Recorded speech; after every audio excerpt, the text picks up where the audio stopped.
Yacine Bellatar, bonjour. Bonjour. Merci d'avoir accepté de répondre aux questions de TRT Français. Donc pour ceux qui ne vous connaissent pas, je rappelle que vous êtes animateur, humoriste français, également marocain. On vous connaît surtout pour vos punchlines. On se souvient de votre face-à-face avec Éric Zemmour, le président de Reconquête. C'était en 2019, un échange qu'on pourrait qualifier d'anthologie. Comme beaucoup de Français, vous avez découvert les résultats du premier tour des législatives, plaçant le Rassemblement national en tête. Est-ce que ça vous a surpris ? Non, ça m'a pas surpris parce que l'extrême droite progressait déjà en Europe et la France c'était le dernier endroit où ils n'avaient pas confirmé cette tendance. Et tout simplement depuis une décennie, pour pas dire 2 décennies, l'extrême droite a changé de stratégie. Notamment en termes de normalisation du parti. C'est plus un parti qui, du moins, était aussi caricatural qu'avant. Et rajoutant à cela les conflits et le manque de confiance de beaucoup de Français à l'égard des politiques, j'allais dire classiques, droite, gauche ou encore le parti présidentiel, c'était sûr qu'à un moment, on allait se retrouver dans cette situation-là. Alors tout le monde attendait 2027. Mais l'échéance est venue un peu plus tôt à cause de cette dissolution. Mais la vérité après, c'est qu'il y a 12 millions de Français aujourd'hui qui se confirment d'élection en élection, qui ne valent pas du vivre ensemble. Donc, pourquoi aujourd'hui le vivre ensemble ne fonctionne plus ? Ça ne fonctionne pas parce que je pense que les médias français qui étaient en train de péricliter, c'est d'ailleurs assez marrant parce que vous êtes l'une des seules interviews que j'ai eues durant cette période. Je crois que les médias français ont décidé de condamner tout un pendant de la société, notamment les musulmans, pour essayer de sauver et de racoler financièrement, parce que ça rapporte. Cette ligne éditoriale, elle rapporte de l'argent et elle sauve des journaux. Il y a vraiment des journaux qui allaient déposer le bilan. Et le fait de taper sur les musulmans, vu que les musulmans ne sont pas très organisés en France, alors qu'ils sont nombreux, on a accepté et on s'est rendu compte que plus on était raciste dans les lignes éditoriales, plus on était raciste culturellement. Le monde culturel français est aussi très très ségrégationniste. En fait, tout simplement, ça a donné lieu à cette espèce de foutoir dorénavant où quand on allume la télé ou quand on regarde les médias français, on est tout de suite, en tant que musulman, on est tout de suite acculé. Et je ne savais pas quand est-ce qu'il allait y avoir une corrélation entre le monde médiatique et le monde politique. Mais là, la vérité, c'est que beaucoup de journalistes français, beaucoup d'éditorialistes, beaucoup de journaux, en fait, tout simplement ont permis à l'extrême droite de triompher. Aujourd'hui, les médias français ne vous invitent plus ? Non. Il y a 2 raisons. C'est que la première, je ne veux pas faire partie du cirque, donc c'est pour ça que je me suis retiré d'une émission aussi populaire que Touche pas à mon poste, parce que l'animateur Cyril Hanouna a décidé de changer sa ligne éditoriale pour justement condamner les musulmans. Et ça, c'est lié depuis le 7 octobre, depuis le conflit israélo-palestinien qui a vraiment beaucoup pesé dans les médias français. Et moi, j'ai été le premier, ou en tout cas l'un des premiers à voir cette offensive qui a été très très violente. C'est-à-dire que à chaque fois, il y a des qualificatifs pour les musulmans. On est soit des gens de banlieue, on est soit des terroristes, soit on est des musulmans, donc on a un double agenda. Soit on est des binationaux, et dorénavant on est tous palestiniens. On peut évidemment, de par notre culture et de par ce que ça représente, s'indigner de ce que vit le peuple palestinien, mais on a tout autant d'estime pour ce qu'ont pu vivre et d'indignation pour ce qu'ont pu vivre les Israéliens le 7 octobre. Mais en France, le système est binaire, donc c'est soit on est avec l'un, soit avec l'autre. Donc il y a eu toute une série d'accusations extrêmement vexantes. Enfin, je veux dire, à un moment, on arrivait sur les plateaux télé, ils nous demandaient de dire si on soutenait le Hamas ou pas. C'était aussi caricatural que ça.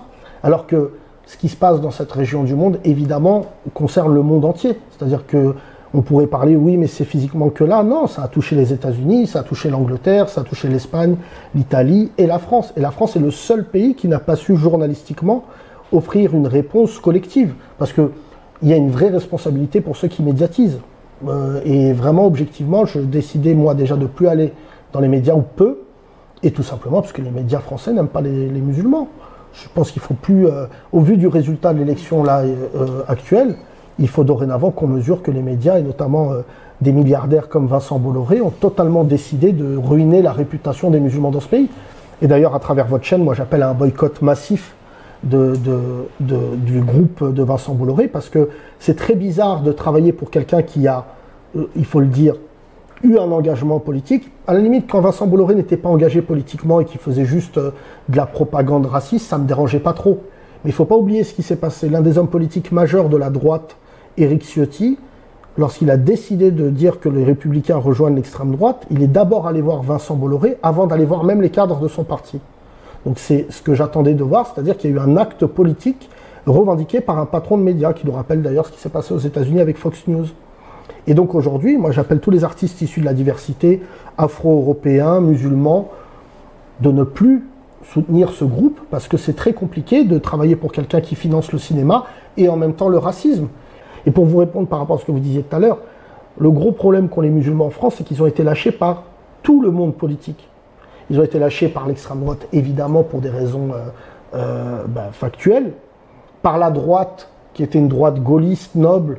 Je rappelle que Chirac était appelé le président des Arabes, et la droite a décidé, elle, de changer, aussi par médiocrité, il faut dire la vérité.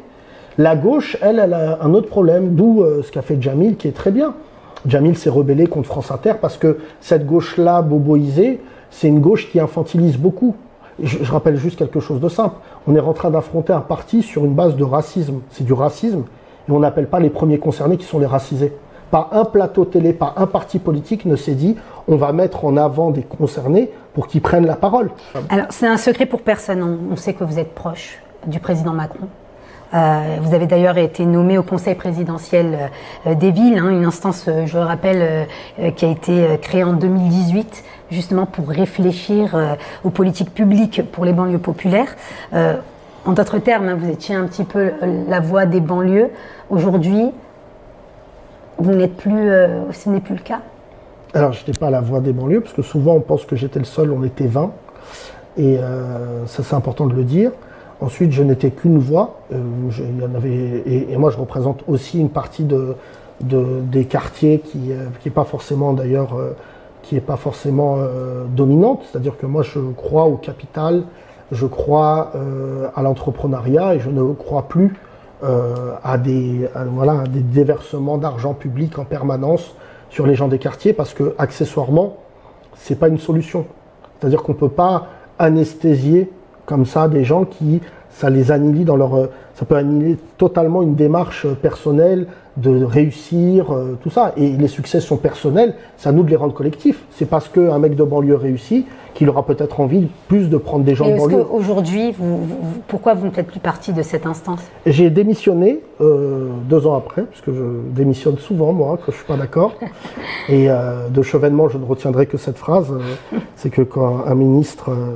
voilà, ça démissionne ou ça ferme sa gueule. Moi, en tant que conseiller, je me suis pris la tête avec un dénommé Jean-Michel Blanquer sur la question du voile.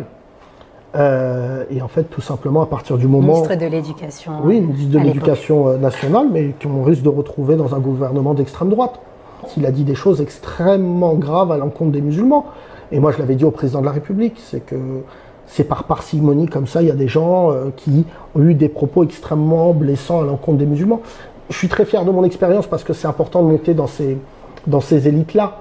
C'est toujours facile de critiquer une boîte de nuit quand on n'est pas rentré dedans, mais ce que je veux dire, moi j'appelle les gens à rentrer dans ces instances, évidemment, et quand ils sont pas contents, ils démissionnent. C'est pas non plus.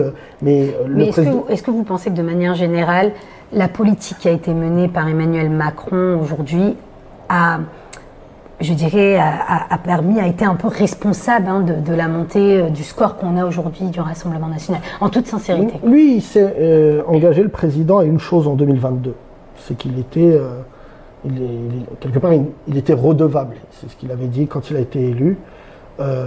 Et malheureusement, je pense que le sujet du racisme, et ça c'est vraiment, je pense qu'il l'a compris dorénavant, je pense qu'il a été dépassé sur le fait de ressentir la société française.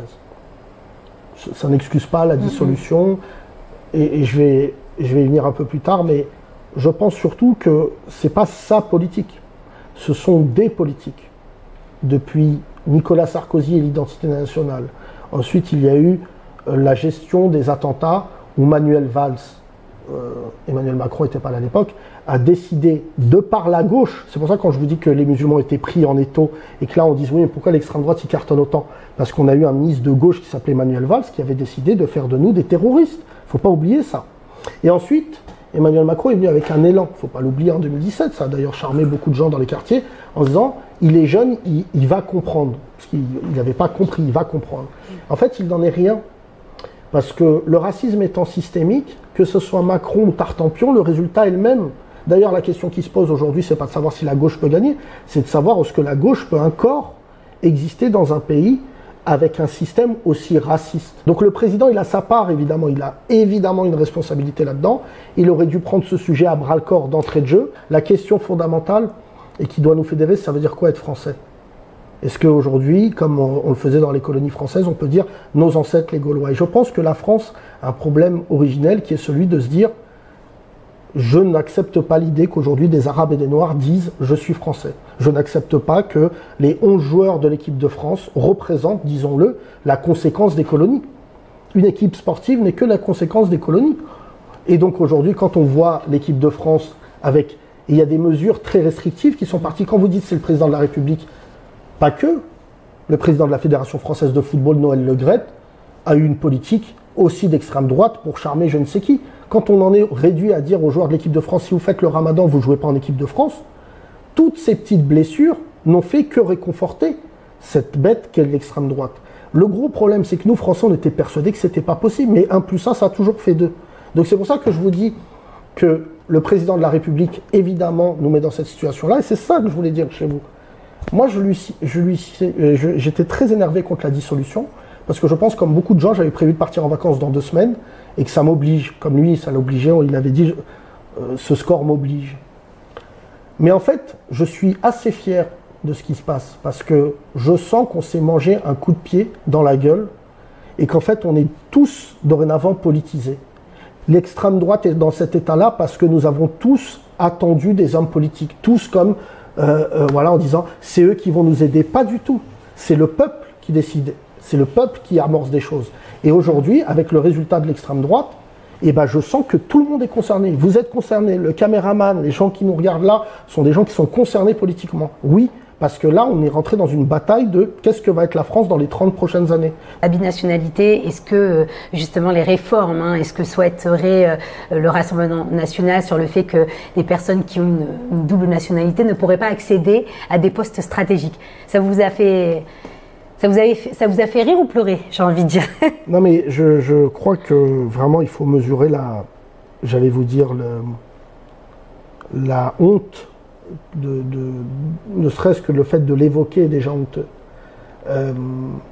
Commencer la semaine dernière avec le droit du sol, qui n'a jamais été évoqué depuis 1500, finir ma semaine avec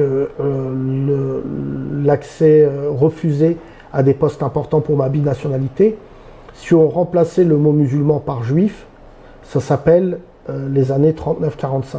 C'est même, on va dire, 33, où la communauté juive européenne a commencé à sentir qu'accessoirement, je dirais même un peu avant, que la communauté juive avait senti qu'elle était devenue un problème à l'échelle européenne. Sans avoir de comparaison, parce que sur ce sujet-là, comparaison n'est pas raison, ça m'étonnerait que ça se finisse de la même manière que la communauté juive en 39-45. Le fait de criminaliser une communauté et de dire qu'elle ne peut pas avoir accès à des métiers en particulier, c'est gravissime, c'est très très grave. Le fait que des artistes racisés, que des hommes politiques de premier plan ne comprennent pas la blessure, parce qu'au moment où je vous parle, il y a des gens qui travaillent déjà dans des postes à responsabilité, qui vont peut-être recevoir une convocation si l'extrême droite passe pour leur dire « Ma chère Malika, vous ne pouvez plus travailler parce que vous vous appelez Malika ». Donc c'est pour ça que je vous dis, il faut se focaliser sur des choses très importantes. Et en fait, moi, ça m'attriste de voir mon pays sombrer. Je n'oublierai jamais là ce qui est en train de se passer. Est-ce que la France va se relever de ce qui se passe là? La réponse est non. La réponse est non pour 2 raisons. C'est que dorénavant, un climat de suspicion s'est installé entre les Français. Et à l'heure où je vous parle, l'équipe de France est toujours qualifiée. Et pourtant, je n'ai pas l'impression qu'il y ait une ferveur populaire comme les autres compétitions. Dans moins d'1 mois, on reçoit les Jeux Olympiques. À Paris, ça devrait être un phénomène, une fierté. On est très embarrassé de recevoir les Jeux Olympiques avec cet état politique. Et pour conclure, le fait qu'une partie de la gauche veuille capter notre narratif à travers des hommes politiques comme Jean-Luc Mélenchon, et que des Jean-Luc Mélenchon ne laissent pas la place, alors il s'avère que c'est mon cousin, puisqu'il est né à Tanger, donc il a une culture marocaine, Mais Jean-Luc Mélenchon ne peut plus parler à la place des racisés. Là, c'est un combat qui nous concerne. C'est dans notre chair, c'est nous, en tant que Français, binationaux, qui savons ce que ça nous fait le matin. Ça n'enlève pas le talent de Jean-Luc Mélenchon, qui a été un homme politique formidable. Mais dorénavant, il faut vraiment que les Arabes et les Noirs qui regardent cette interview comprennent. On parle de vous, donc ne laissez pas quelqu'un d'autre parler à votre place. Parce que qu'est-ce qui va se passer dans les semaines qui viennent? Moi, je vous le signe. Si les Arabes et les Noirs ne rentrent pas dans la vie politique, s'ils ne font pas bouger les lignes, eh ben, ils vont devenir la balle de ping-pong entre des blancs de gauche et des blancs de droite et d'extrême droite. Et on va subir des deux côtés. Il y en aura certains qui vont nous défendre et d'autres qui vont nous condamner, sans jamais qu'on puisse prendre la parole. Donc la phrase, elle est simple, c'est Foubou, for us, by us. C'est ce pays nous a poussé à une forme de communautarisme. Évidemment qu'on était des universalistes et qu'on avait l'ambition que la République pratique sur nous liberté, égalité, fraternité. Ça doit être décevant de découvrir qu'on n'aura aucun des trois. La liberté, on ne l'a pas. Quand on est arabe et noir, on ne peut pas dire ce qu'on veut dans les médias. La preuve, on n'est pas invité. Égalité, je convie n'importe quelle personne de ce pays arabe et noir de vous raconter combien de fois elle a passé à côté de l'égalité sur l'accès au logement, sur l'accès au travail, sur l'accès à plein de choses. Et la fraternité, je crois que vraiment objectivement pour l'instant, on va la suspendre. Parce que si ce pays appliquait sa fraternité, mais jamais l'extrême droite, elle serait à ce niveau-là.